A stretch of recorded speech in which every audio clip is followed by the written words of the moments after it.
Yves Couvreur, bonjour. Bonjour. Vous êtes anatomopathologiste, vous travaillez dans un laboratoire, oui c'est dur à dire, et un grand hôpital qu'on ne va pas citer ici. Alors vous êtes plaignant au Conseil d'État contre l'ordre des médecins. Est-ce que l'ordre des médecins nous veut du mal? Il est là pour nous protéger normalement. Alors c'est une excellente question. En fait je ne suis pas contre l'ordre des médecins, je suis contre une directive que nous médecins avons reçue, et votre serviteur aussi. Et avec mon collègue Eric Bate, nous avons considéré que cette directive ne correspondait pas ni à notre éthique, ni même à la loi belge. En conséquence, nous nous sommes pourvus en requête au Conseil d'État. Nous avons été auditionnés au Conseil d'État le 19 mars. L'affaire a été plaidée par notre conseil, Maître Van Langendonk, et l'affaire étant délibérée. Donc à ce jour, nous sommes jeudi d'après. Nous avions demandé l'extrême urgence. Le Conseil d'État, ou l'auditeur plus exactement du Conseil d'État, a plaidé contre nous, contre cette urgence.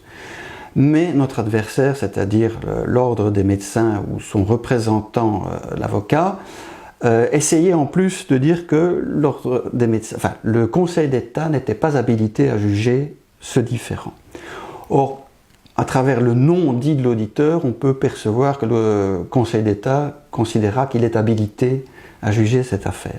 En ce qui concerne l'extrême urgence, je n'en sais rien. Il semble inhabituel pour le Conseil d'État, quand il refuse, ce qui arrive le plus souvent, l'extrême urgence, de se prononcer très rapidement, ce qui est logique. Alors pourquoi on a demandé l'extrême urgence? Ouais, pourquoi? On se pose la question là. Voilà. Alors, je rappelle que nous sommes médecins et que face à la pandémie Covid-19, on est face à un problème qui n'a jamais été adressé depuis probablement l'existence même de la médecine. C'est un problème gigantesque et qui se double d'un autre problème gigantesque qui est celui de la, ouvrez les guillemets, vaccination. La vaccination elle-même, pour cette maladie qui, jusqu'à nouvel ordre, fait 0,05% de décès, dont la moitié de personnes âgées, nous paraissait tout à fait disproportionnée en termes d'urgence, en termes de peu de suivi, en termes de peu de précision sur les avantages et les inconvénients. Donc Eric Bate et moi avons demandé l'extrême urgence au Conseil d'État en disant nous vous demandons l'annulation, et nous allons y arriver, de cette lettre directive qui nous a été adressée par courrier électronique le 28 janvier 2021. Alors c'est une lettre qui fait référence à une séance du Conseil de l'Ordre du 23 janvier et qui dit à peu près ceci.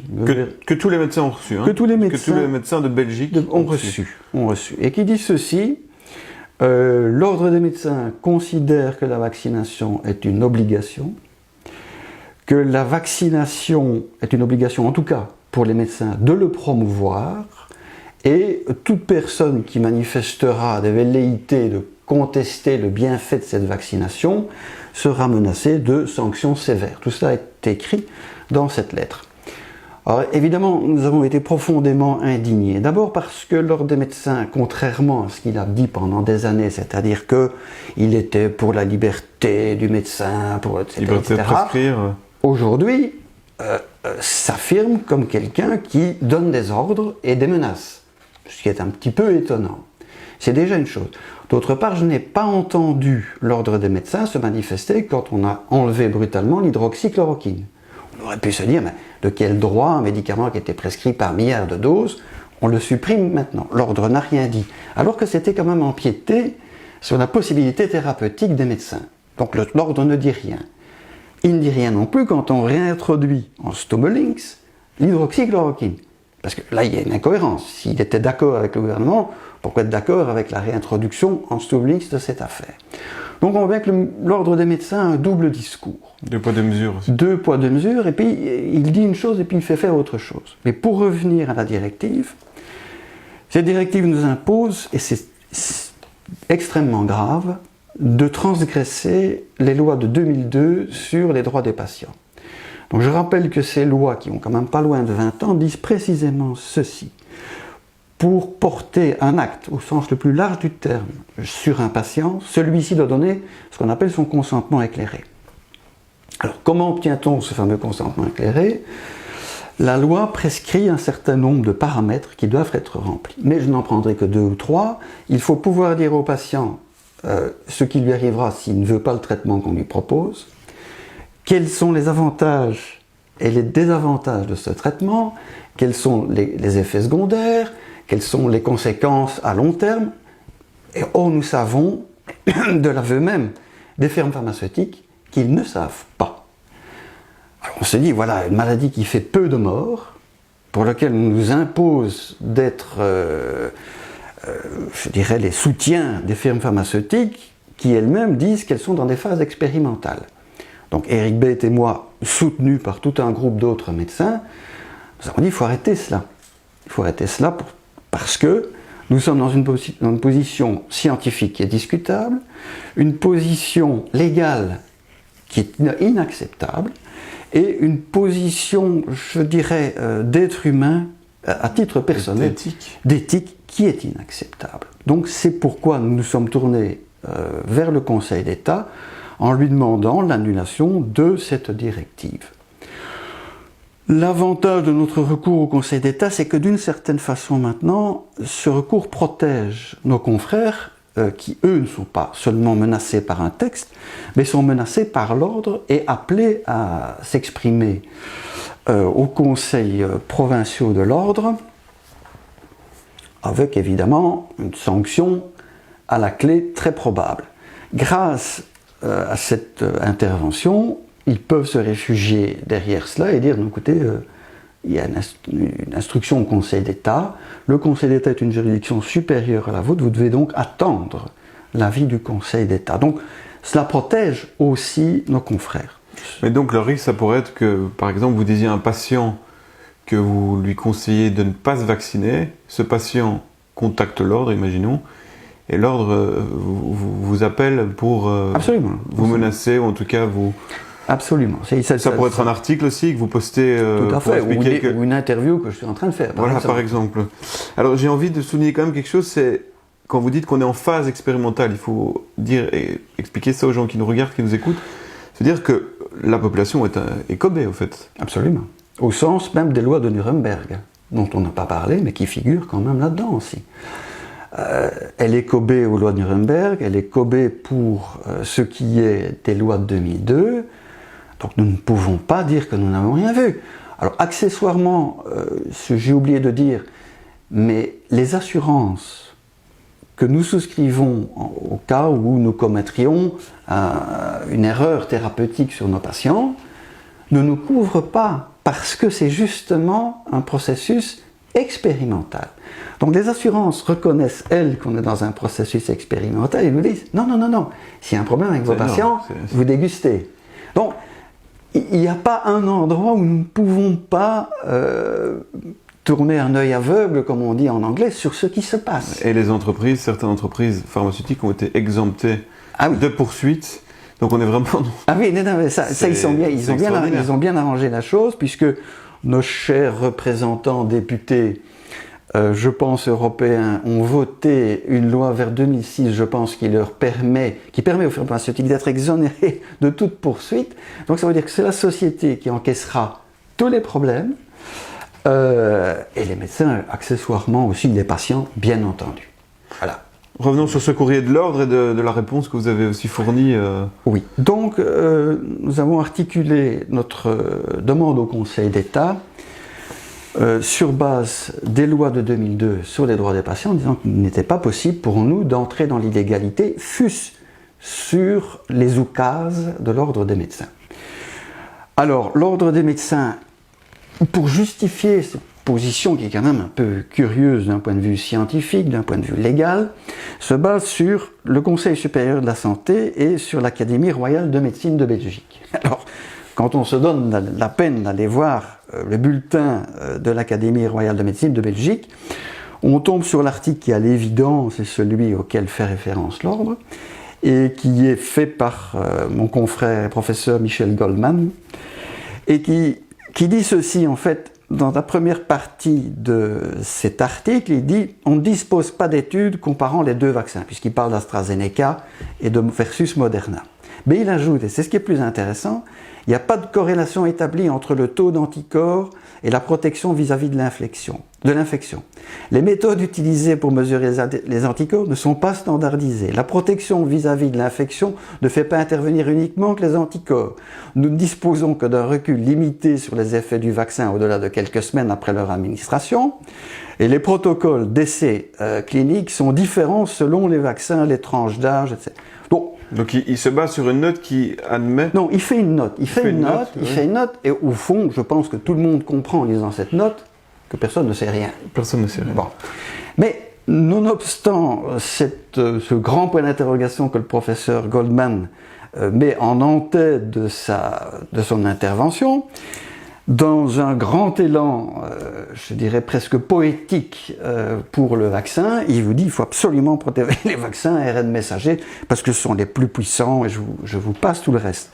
Donc j'aimerais que le professeur Goldman m'explique la logique entre la partie 1 de sa déclaration qui dit « je ne sais pas » et la deuxième où il dit « fonce, klaxon tout hurlant dans le mur ». J'ai du mal de comprendre. Mais c'est là-dessus que se base l'ordre pour nous dire à nous médecins « il faut vacciner parce que les autorités ont dit de le faire ». On dirait presque que l'ordre n'a pas lu cette note, parce qu'elle contredit ce qu'il dit. Je ne serai pas irrespectueux à ce point-là, mais je peux quand même effectivement sourire. Mais nonobstant encore cette histoire, puisque le Conseil supérieur de la santé est également la référence de l'ordre des médecins, on voit que dans le même article de l'Académie royale de médecine de Belgique, celle-ci taille un costume pour l'hiver au Conseil supérieur de la santé. Le Conseil supérieur de la santé, c'est quasiment Sciences Sano. En disant ceci, les Académies royales de Belgique, il y en a 2, réaffirment leur mission d'avis. Elles s'inquiètent du monopole de Sciences Sano.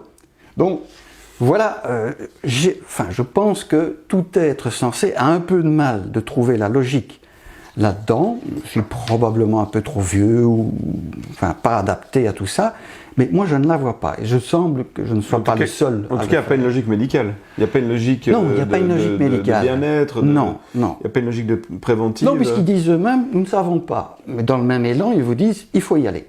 Parce que depuis quelques mois, en conférence de presse et dans les journaux, c'est la propagande vaccinale, c'est la solution. Ils en parlent, Frank Van Den Broek en conférence, arrête pas de vaccination, vaccination. Juste vous interrompre sur Frank Van Den Broek, l'exemple est absolument admirable. Voilà, nous avons un gouvernement qui est fait, je ne veux pas que je m'intéresse beaucoup à la politique belge, mais quand même fait de jeunes, à peine sortis de l'œuf pour la plupart, et dont les vieux briscards de la politique en Belgique les ont poussés devant parce qu'ils savent très bien que nous allons vers une situation dramatique. On ne les oubliera pas. On ne les oubliera pas.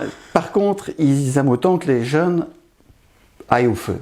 Mais on a quand même pris la précaution, je dirais, la camarilla de la vieille garde politique belge, de mettre à leur tête je dirais une espèce de momie, qui s'appelle Frank Van Den Broek, dont il faut quand même se souvenir que les plus grands actes de déontologie ont été la corruption dans l'affaire Augusta, et je me souviens très bien que quand le juge lui posait la question de où étaient passés les billets, il avait dit qu'il les avait brûlés. Donc on a quand même quelques difficultés à croire des gens qui ont un pédigré moral pareil. En tout cas, moi j'ai des difficultés. Mm-hmm. Alors en termes de vaccination, qu'est-ce qu'on peut répondre aux gens aussi, sans rentrer dans les détails, mais parce que là, le GRAP a fait un courrier pour répondre à l'ordre des médecins. Oui, excellent. Qu'est-ce qu'on peut leur dire? On sent vraiment que la société est divisée entre ceux qui sont tout à fait contre et qui sont souvent quand même informés, et ceux qui sont tout à fait pour, qui regardent peut-être trop le JT. Oui, peut-être aussi, mais il ne faut pas oublier qu'il y a aussi une énorme pression discrète mais efficace. C'est-à-dire que quand vous travaillez dans un hôpital, on vous visite quand même en vous disant ça c'est quand même important que vous vacciniez. Alors vous devez faire valoir la loi sur les droits des patients, etc. mais enfin, il y a une pression. Je pense qu'il y a un effet moutonnier aussi. Quand vous voyez X personnes qui le font, la nature humaine étant ce qu'elle est, c'est rare de voir des gens qui vont à gauche, qui vont à droite et qui ne suivent pas le trafic moutonnier. Il y a les menaces, comme celles que vous voyez. L'envie de revenir, l'illusion... L'illusion, le chantage aussi systématique de la part de cet État, je ne me gêne pas pour dire corrompu, d'utiliser le supplice de la baignoire à un titre sociologique, c'est-à-dire qu'on plonge la société dans la baignoire, en lock-out, puis on la ressort un petit peu en disant « tu vas te faire vacciner ?» bon, on la remet dedans. C'est exactement ce qui se passe maintenant. Donc il y a une torture sociale, il y a je dirais des pressions économiques, des pressions morales. On dit « vous ne voulez pas vous faire vacciner, vous n'êtes pas un bon citoyen ». Tout ça, je le répète, pour un virus qui tue 0,05%, qui ne tue pas les jeunes, Dieu merci, et qui s'attaque à une classe de population dont je peux parler puisque j'entre de plein pied dedans. Christophe de Brouwer l'a bien montré dans sa note sur la mortalité que la mortalité en 2020 n'est pas supérieure aux autres années, sauf chez les personnes de plus de 85 ans qui sont de plus en plus nombreuses. Qui sont d'abord de plus en plus nombreuses et dont on n'a pas, par autopsie, parce que c'est le seul moyen, là j'en parle à l'aise puisque c'est ma spécialité, la seule façon de vérifier que quelqu'un est mort d'une maladie, c'est de faire une autopsie, de faire des prélèvements et de vérifier que les lésions correspondent au processus pathologique. On les a interdites, comme au début on les a interdites, oui. On les a interdites. C'est-à-dire que l'OMS a dit qu'il ne faut pas faire d'autopsie. On ne sait pas pourquoi, parce que c'était la première fois. Enfin, voilà. Parce que moi j'en ai fait au début de l'épidémie de sida. On ne nous a jamais interdit d'en faire. Hein. On a trouvé des tas de lésions intéressantes, entre guillemets. Or ici, on nous a dit il ne faut pas en faire. Ou en faire très peu. Je vois qu'à l'hôpital Erasme, ils en ont fait, mais si je reprends le bulletin, il y a peut-être 6 autopsies auxquelles ils font référence, avec des lésions assez particulières. Parce que ce n'est pas le tout de mourir quand on est âgé avec une PCR positive dont la fiabilité est quand même limitée, et de mourir du Covid. On peut mourir avec le Covid et on peut mourir du Covid. Donc tous ces chiffres, comme tous les chiffres dans cette société, sont faux. Donc il est quand même assez étrange qu'on base des certitudes, des directives, des menaces sur base d'une science qui n'est absolument pas assise. Je ne voudrais pas donner de mauvaises idées, puisque je suis un complotiste. Accessoirement, je vous signale que certains confrères ont été convoqués à l'ordre pour complotisme uniquement. Ah ouais. Ce qui me paraît quand même une nouveauté par rapport à ce que les garanties constitutionnelles permettent en termes de liberté d'expression. Je veux bien que ce gouvernement s'assied sur la Constitution depuis plus d'1 an, et ça n'a pas l'air de gêner grand monde, mais moi ça me gêne quand même. Donc complotiste je suis, ce qui me permet moi de comprendre cette pyramide et de voir la logique qui est derrière et qui est à l'œuvre. J'ai eu un rapport, et je l'ai régulièrement avec quelqu'un qui est à l'ordre, et je lui dis, mais comment il me dit, tu es complotiste, avec un sourire. Et oui, je suis complotiste, parce que moi, ça me permet de comprendre ce qui se passe. Toi, tu es dans le pourquoi pas ceci, pourquoi cela. Les enfants sont également dans le pourquoi ceci, pourquoi cela, pourquoi le Père Noël passe le 24 décembre. Je dis, moi, je ne suis plus là, parce que je sais ce qui se passe. Et tant que vous ne voudrez pas le comprendre, nous n'avons qu'une chance de traiter la maladie, je dirais, de la société, et même plus haut. Oublions ça, à ce stade-ci, il est grand temps de dire non. Et ce complot mondial qui est à l'œuvre et dont l'ordre des médecins se fait le rouage volontaire ou involontaire, je ne vais pas accuser mes confrères de participer cyniquement à quelque chose. Je ne dis pas ça. Je demande simplement à tous mes confrères et particulièrement aux pédiatres. Et je songe à M. Deneyer, qui est au fond le numéro 1 en termes médicaux à l'ordre des médecins. Donc Michel Deneyer est un professeur de médecine générale à la VUB. Il a un tropisme pédiatrique, et en pédiatrie particulièrement en gastropathologie. Mais il a également une casquette déontologique, et quand j'ai vu aspect déontologique relatif au programme de vaccination contre la Covid-19, qui est le texte de l'ordre incriminé, je reconnais sa patte.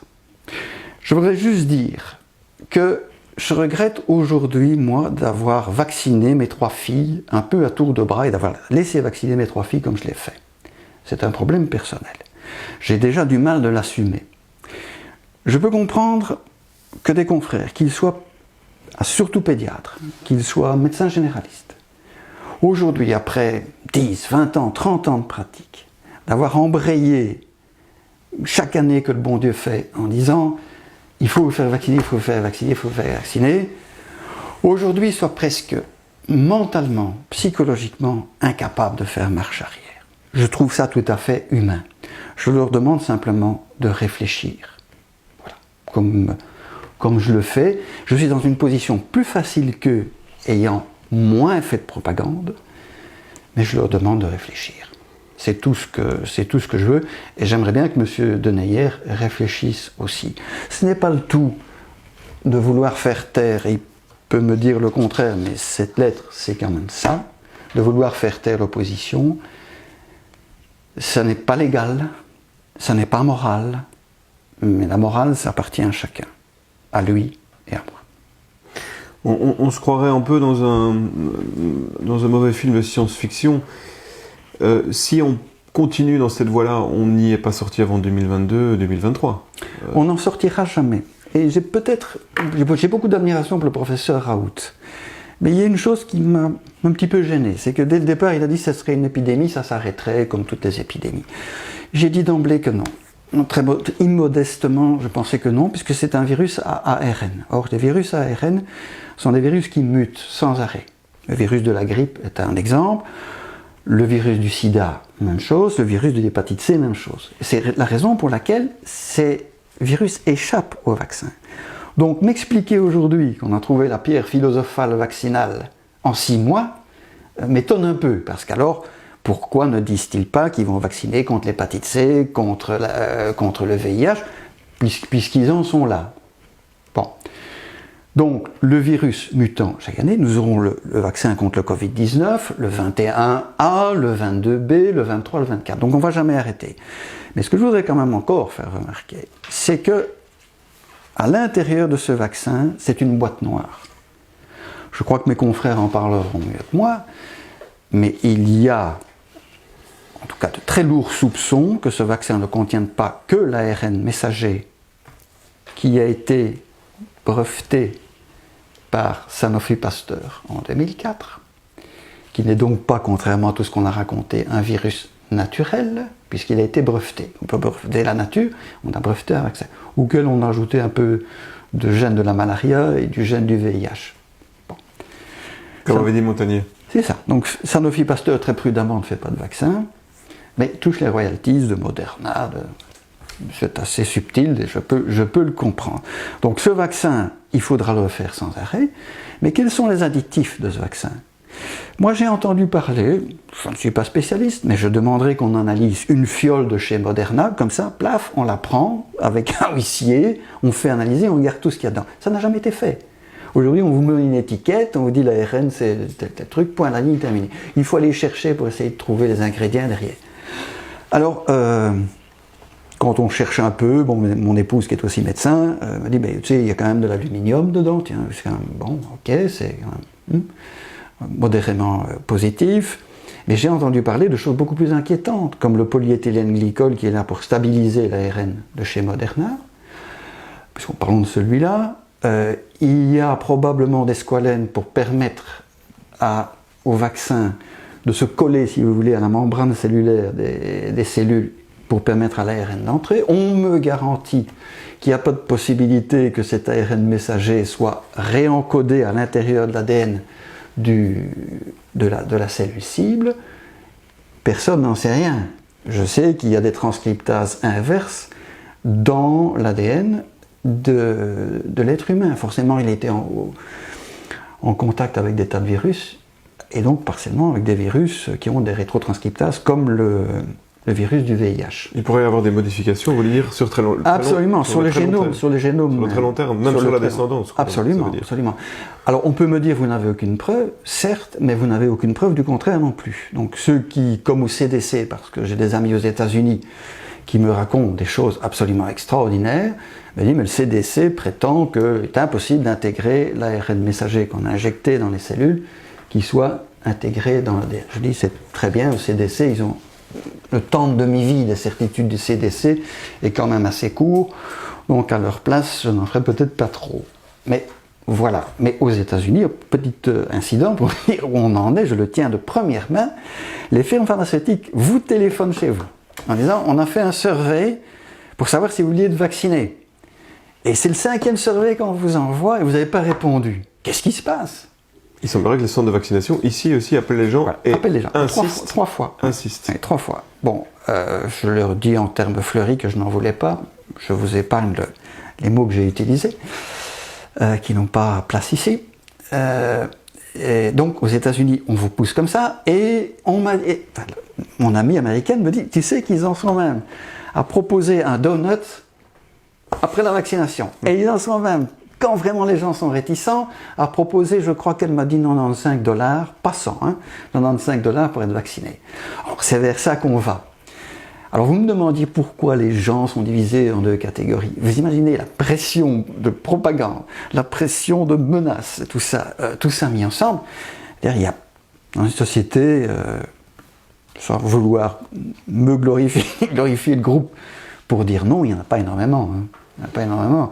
De plus, des oukases comme celles que M. Deneyer nous donne à manger sont quand même menaçantes. Moi, c'est parce que j'ai 65 ans que je suis hors de portée d'une réelle menace, et encore moins maintenant avec mon recours au Conseil d'État. Mais que dire de mes confrères qui ont 30 ans, qui ont une carrière à faire, et qui commenceraient leur carrière par une menace de suspension peut-être, mais peut-être même par une menace de radiation. Qui ne connaissent souvent rien à la vaccination, s'il y a très peu d'heures de cours... Qui ne connaissent rien.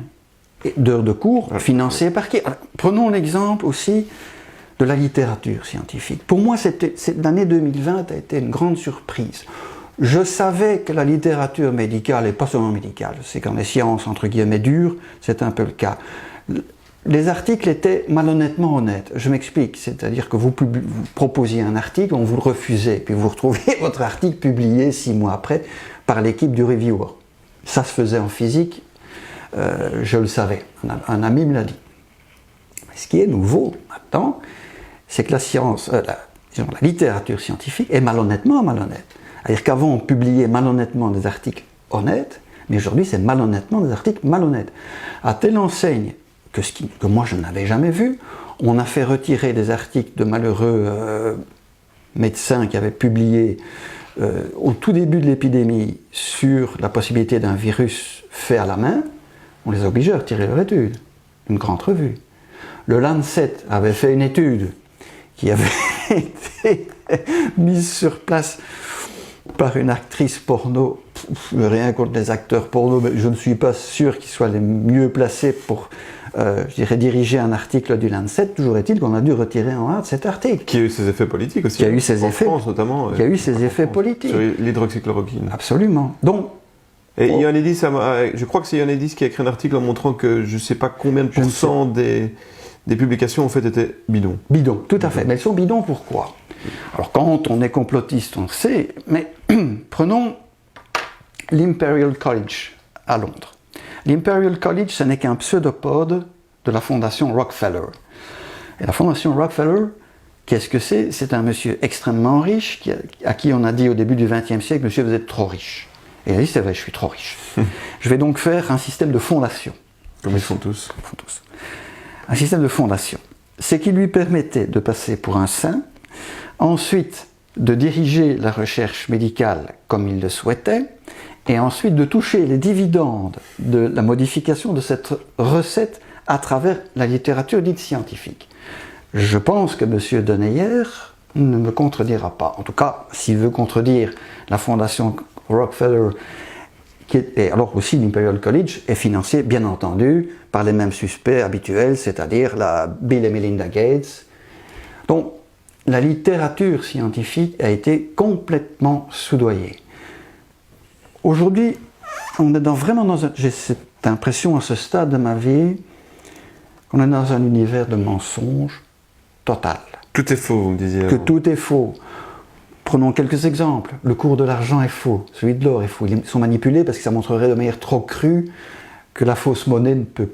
Et de la fausse monnaie, tout le monde sait en faisant ses courses que l'index des prix à la consommation est faux. Les statistiques que nous avons vues des décès sont fausses. La littérature scientifique est fausse. Les gouvernements sont faux, entre guillemets, puisqu'ils ne respectent pas la Constitution qui fonde leur autorité. Je crois qu'il est temps, aujourd'hui, que les peuples, je dis bien les peuples, avec une certaine solennité, s'éveillent. et que pense même qu'il n'est plus temps de réfléchir à l'amélioration d'un système, mais à son bousculement. Merci. Merci Yves Couvreur. Merci.